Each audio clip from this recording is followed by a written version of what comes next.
I'm Miracle Mike, terminal cancer survivor.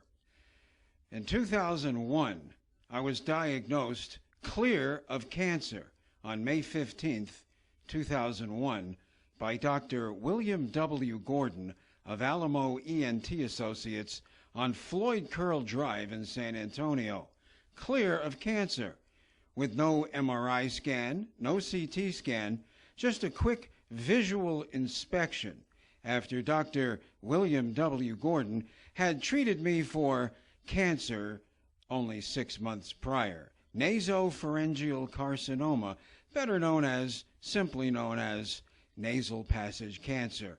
I had a 50-50 chance of beating that cancer in 2000, and I did.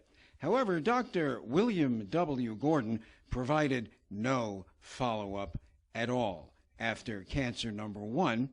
January 2001, no follow-up at all after cancer treatment, serious radiation, chemotherapy, and surgery. Dr. William W. Gordon refused follow-up. Why? No money, no coverage.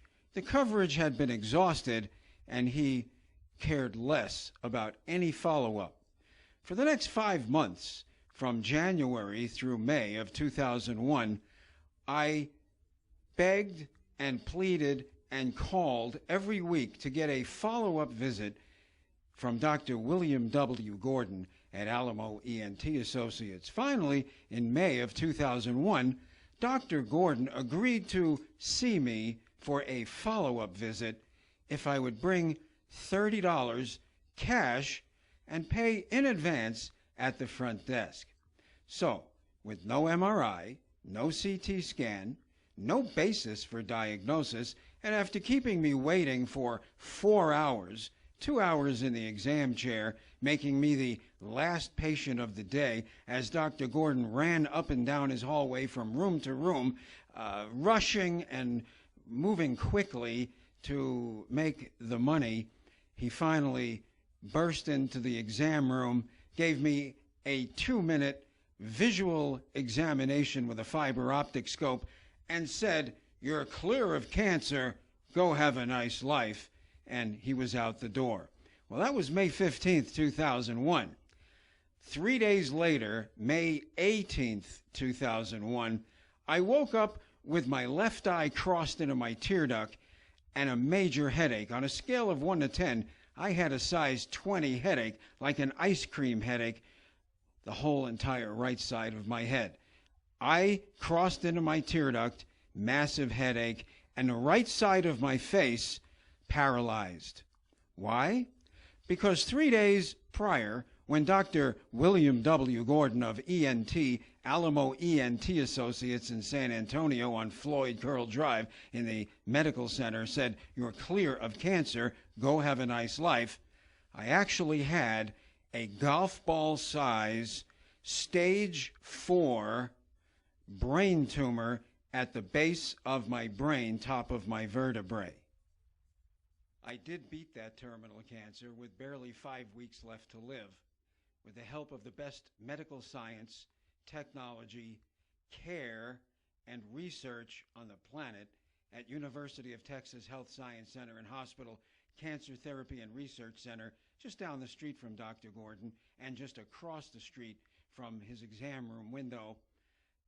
I beat terminal cancer. It's a long story, but for now, my warning to you is stay away from Alamo ENT Associates and particularly Dr. William W. Gordon. Gordon doesn't care about much of anything other than money. That's obvious to me. I know firsthand. I learned the hard way. And until this day, well, Dr. William W. Gordon knows exactly what he did and did not do. However, he has yet to pick up his phone and say hello and apologize or say sorry for putting me, my family, and all of my friends through 10 years of hell. Followed up from the beginning, the tumor would have been caught very early, and I would not have had to go through the horrendous diagnosis of terminal cancer and then what it took to beat that cancer. My advice is stay away from Alamo ENT Associates and Dr. William W. Gordon. However, always get a second opinion. Never take the first opinion. Even though Dr. William W. Gordon was highly recommended to me, it really doesn't matter. I found out that it doesn't matter. See, I hadn't had a cold or flu or any sickness in over 25 years prior to my cancer diagnosis, so I didn't have a lot of experience, and I took the word of a recommendation to Alamo ENT Associates. However, no matter who, no matter what, no matter where you are, get a second opinion. And after that, get a third opinion. And after that, you might even consider a fourth opinion, because it's your health and your life, and it's in